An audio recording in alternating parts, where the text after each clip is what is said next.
The Selfish Path to Romance. Download Chapter 1 for free at drkenner.com. Amanda, you're having some problems? Yes. Yeah? Tell Yes, me. ma'am, I am. Yeah, what's going on? Okay, well, dating my ex-husband, he left me a year and a half ago, or almost 2 years ago. Okay. We got divorced, and he said that he wasn't in love with me anymore, just became real cold and distant. Yeah, He became cold with my life. He became cold and distant? Uh-huh. Okay. But then he came back 4 months later, and he tried very hard to get me back. He cried. He sent me flowers. He always made sure I had flowers when the old ones died. He played with my kids. Everything was picture perfect. I couldn't have asked for anything better. Yeah. Well, now,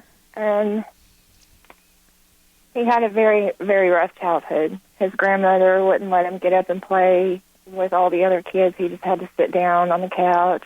Him and his sister were in a really bad car accident when he was 15, and he blames himself for that car accident because they were arguing. Yeah. His brother died when we were married, and he blamed himself for the death. What did his brother die of?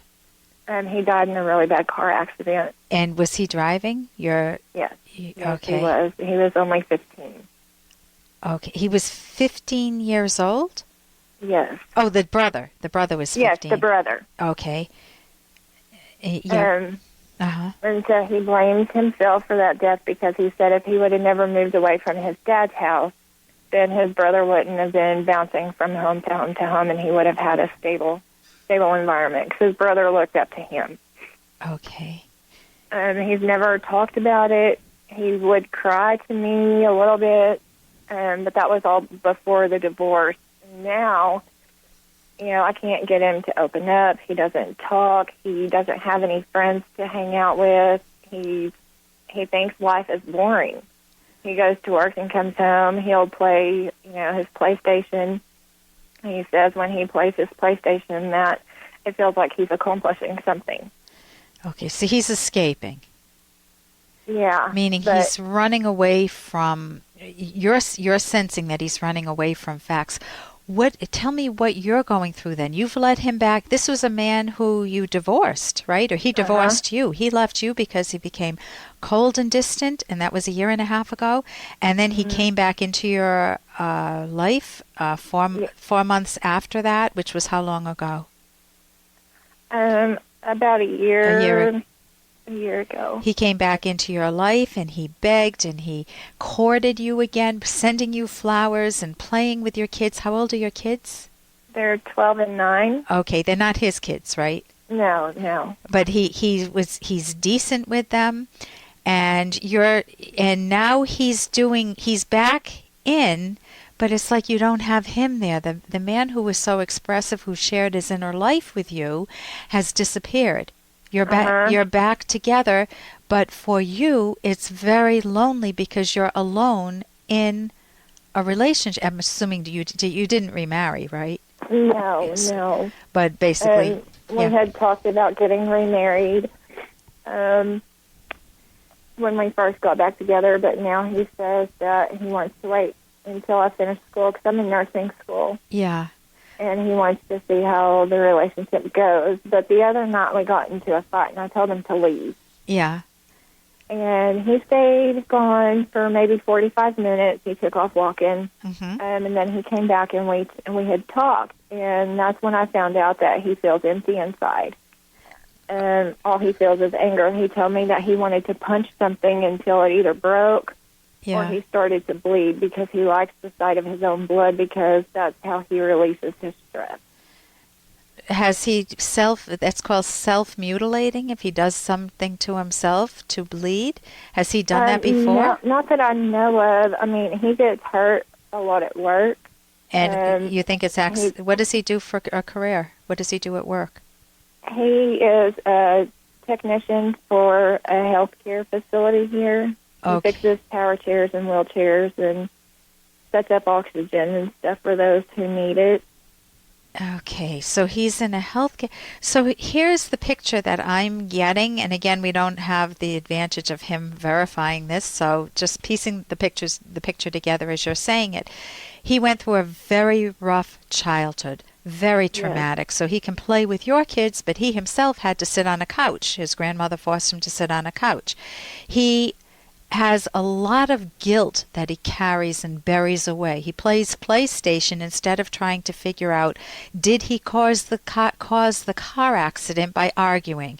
Did he cause the death of his brother by moving away and abandoning his brother, and his brother was moved from home to home? He's carrying around a ton of unresolved guilt from the way you're describing him. Mm-hmm. And a lot of times when people damn themselves, they don't know what to do with that. And instead of resolving it, they escape into alcohol or gambling or sexual escapades, or in this case, it may be just, the video games, right? PlayStation. And but it's in place. They get a sense of relief, but it's not long-lasting relief because it's only temporary. The minute the game's over, the minute you finish the drink and the alcohol wears off, you're back to the same situation. So now let's shift to you. Hey, I got to interrupt this because we've got to pay some bills. 30 seconds, that's it. A very quick ad, and then Ellen will be back. Do you ever feel overlooked in your romantic relationships? Well, when it comes to love, sometimes it's good to be selfish. Find out why in the provocative book, The Selfish Path to Romance. Being selfish means valuing yourself, so your partner will value you. Discover the secrets to keeping yourself front and center in your relationship and building a romance that will last. Find The Selfish Path to Romance by Drs. Ellen Kenner and Edwin Locke on Amazon or at selfishromance.com. That's The Selfish Path to Romance on Amazon or selfishromance.com. So now let's shift to you. You, Amanda, are in a situation where here's this guy who has courted you. You've hung by him even though he divorced you and was cold and distant. Is this what you want for your romantic relationship moving forward? He may have some pieces of it, but is this the partner that you want for life? You don't have to No. Okay. If it's the case that you don't want him, it is not your responsibility to make another person's psychology your lifetime project. Now, if it's your child, that's a little different. You work with them to a certain age. But if it's another person, an independent person who's already dumped you, and he's psychologically dumping you at times, don't look at it from his viewpoint. I mean, it's good to look at it from his viewpoint to make sense of things. But the ultimate judge is you, your happiness, your long-range, enduring happiness. Do you have a good shot of achieving that with this particular man as a partner? No, not if he doesn't get help. Okay, so already you're clearing the fog. I love can you hear the smile or the little laughter in your voice? Yeah. It's not a mocking laughter. It's a recognition that you got the right question to ask yourself, the right perspective, and now your mind is connecting the dots better. What would be the next step for you to take if you want to leave him or let him know? What would be the next step for you to take?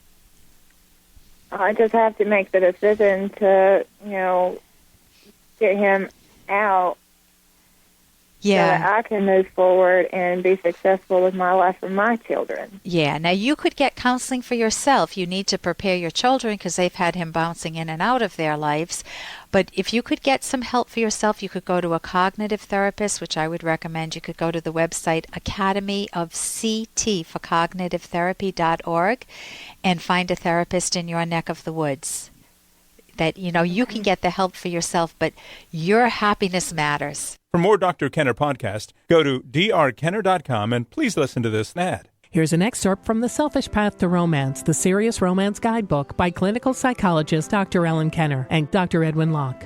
Even though you may already understand a lot about your partner, knowing him or her is a continuous learning process that takes years. Here are some aspects of your partner you'll want to find out about. What are your partner's intellectual interests? What does your partner like to discuss, learn, read, and think about? What hobbies and sports does your partner enjoy and why? What types of art or recreational pursuits does your partner like and why? Asking why helps you and your partner define some of your core values. What are your partner's favorite and least favorite foods and drinks? What is your partner's personal style? Do you know his or her favorite color, style of clothing, and decorating preferences? You can download Chapter 1 for free by going to drkenner.com, and you can buy the book at amazon.com.